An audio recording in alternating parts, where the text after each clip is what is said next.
How to see your card number on Wells Fargo app.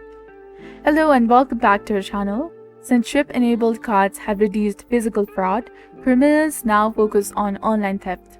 CVVs help reduce digital fraud by adding an extra layer of security, and many CVVs are associated with the debit or the credit cards, encoded in the magnetic stripe or visible on the card.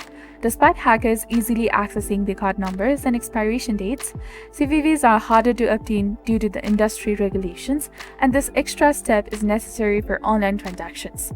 So talking about locating your card number within the Wells Fargo app, start by opening the Wells Fargo app and logging into your credentials. Locate the cards option and choose the cards tab.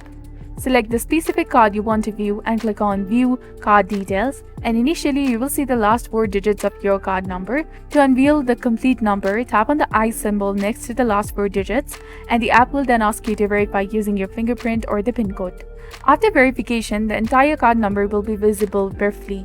This process provides a precise way to access your card number within the Wells Fargo app. And if you found this video information helpful, please consider liking and subscribing to our channel. So this was all about it. Thank you for your viewership and support. See you in the next one.